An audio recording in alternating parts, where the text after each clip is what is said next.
Nous avons invité aussi nos 3 députés et nos 2 sénateurs de Lyon. Et je remercie particulièrement Monsieur le député Collet de sa présence unique, c'est vrai, mais raison de plus, ça donne de la valeur à votre présence, Monsieur le député. J'ai reçu une intervention de Monsieur Guillaume Larrivé dans une lettre, et donc il nous encourage, c'est tout à fait, c'était très chaleureux. Je ne veux pas vous la lire parce que je me suis interdit de faire en sorte que cette assemblée soit une tribune politique. Et M. Collet l'a bien compris, donc je ne peux pas lire la lettre de M. Larrivé parce que je réponds. Voilà, bon, oui, vous auriez pu, mais enfin, j'ai mon temps. Alors, pour quelles raisons nous avons invité les députés et les sénateurs? Il s'agissait pour l'UDAF, en la circonstance, de répondre à la première des 4 missions d'une UDAF. En effet, le législateur a voulu mettre à la charge de l'UNAF et des UDAF, entre autres, de donner leurs avis au pouvoir public sur les questions d'ordre familial et leur proposer des mesures qui paraissent conformes aux intérêts matériels et moraux des familles. C'est avec ce libellé que cette injonction ressort du texte du Code de l'action sociale et des familles. Alors les informations, les avis, les enseignements que nous tirerons de ce colloque constitueront autant de matière pour les administrateurs de l'UDAF qui formuleront ensuite un avis à ceux qui seront chargés dans les prochains mois de légiférer. À cela, nous demanderons qu'ils le fassent en leur âme et conscience et peut-être pas seulement dans une approche de l'homme politique. D'où l'intérêt d'organiser un débat pour eux, en même temps que pour vous, qui êtes tous ici présents. Alors, au-delà des aspects juridiques qui viendront, le cas échéant, bouleverser notre droit, nous nous trouvons devant une forte secousse institutionnelle du mariage et de la filiation. La société civile doit pouvoir en comprendre les enjeux, être consultée, voire entendue, ne serait-ce que pour mieux accepter plus tard ce que le législateur veut. Comprendre les enjeux, ce n'est pas aussi simple quand nous nous souvenons qu'il y a quelques dizaines d'années, c'était le droit à la différence qui était réclamé. Alors qu'aujourd'hui, on milite pour l'égalité, autre temps, autre mœurs. Quelle que soit la décision législative à intervenir, elle devra, si elle ne répond pas aux aspirations de ses tenants, être comprise néanmoins par ceux-ci. Dans le cas contraire, elle devra être admise de ses opposants. Et c'est bien en connaissance de cause que les uns et les autres pourront accepter les positions opposées, faute de s'y ranger. Alors l'UDAF de Lyon, comme toutes les UDAF et l'UNAF, s'appuie sur le socle des valeurs familiales.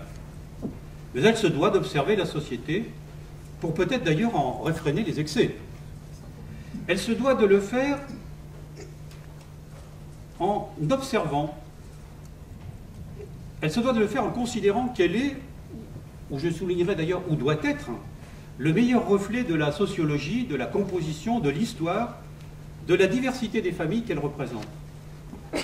À la différence des mouvements familiaux, membres de l'UNAF et des UDAF, qui à juste titre défendent les principes qui les fondent, une UDAF a l'ardente obligation d'être le porteur de la voix des familles et de toutes les familles.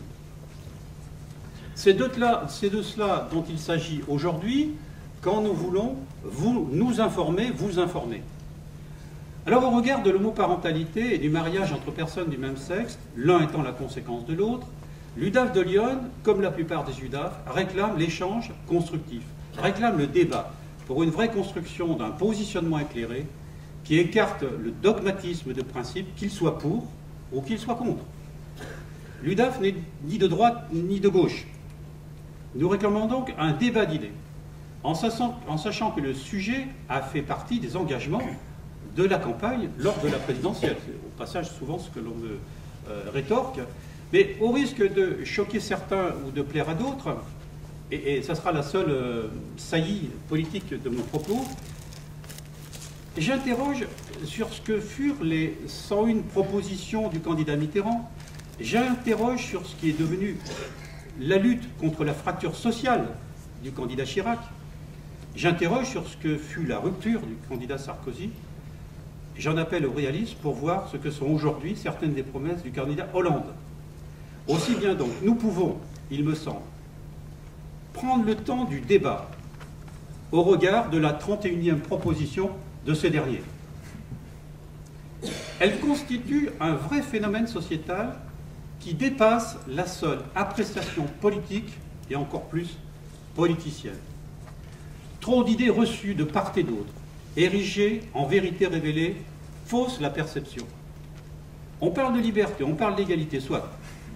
Approfondissons cette question de l'égalité, débattons et forgeons-nous mieux notre opinion. De l'homoparentalité, on met en avant les carences d'un manque de structuration de l'enfant, ou au contraire, on met en avant l'absence de conséquences dommageables pour l'enfant. Qui a tort, qui a raison? Eh bien, c'est aujourd'hui ce que l'on veut, c'est que nos intervenants puissent nous éclairer de leur point de vue de spécialistes. C'est ce qu'a voulu l'UDAF en organisant ce débat. Est-ce que je dis débat ou est-ce que je dis colloque? Débat. Débat, voilà. Ils préfèrent débat, l'un et l'autre, donc débat. L'UDAF est un outil de la démocratie de proximité. Sur ce sujet aussi, nous voulons donner la parole aux citoyens de Lyon, la parole aux familles.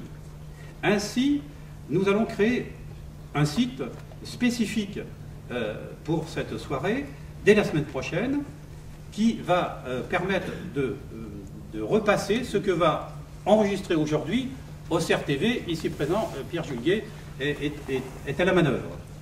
Et ce site spécifique va permettre à chacun d'avoir la parole, puisqu'il permettra à chaque internaute, qui dès lors sera vraiment informé par sa présence ici, mais aussi par la vision du film qui sera projeté, eh bien, ça leur permettra de répondre à des questions sur le mariage des mêmes sexes, de personnes du même sexe, et sur l'homoparentalité. Donc nous pourrons dire qu'il y aura une suite logique à cette soirée. Ce site, au passage, a été élaboré de telle manière que l'on puisse pas voter plusieurs fois, hein, sauf à changer d'ordinateur. La technique, c'est ça, hein, on change d'ordinateur puis on peut voter. Mais logiquement, il y aura une inscription préalable avec un code, donc théoriquement, du même ordinateur, on ne pourra pas les deux fois voter, pour éviter des clics-clics un peu trop fréquents. Attention Jean-Louis, tu nous ramènes à l'actualité, hein, des votes plusieurs fois. Bon, j'avais fait un petit silence parce que j'attendais ton intervention sur le sujet, je m'en doutais. Non, alors, je suis dans mon actualité. Et d'ailleurs, au passage, nous essaierons de garantir un anonymat relatif de l'identité des votants, hein, je le précise. Donc, pour moi, aujourd'hui, c'est le démarrage d'une organisation qui permettra aux uns et aux autres de donner leur point de vue. Alors, le résultat de cette consultation, elle sera publiée et adressée par l'UDAF aux députés. Le député, vous recevrez la position de l'UDAF institutionnellement et vous recevrez les résultats de ce vote de nos internautes de Lyon. Car en fait, c'est vous qui aurez la parole demain en votant les textes. Alors, c'est un propos d'introduction que je veux conclure, mais je veux le faire en rappelant qu'au-delà de notre accord ou de notre désaccord sur le mariage entre personnes du même sexe,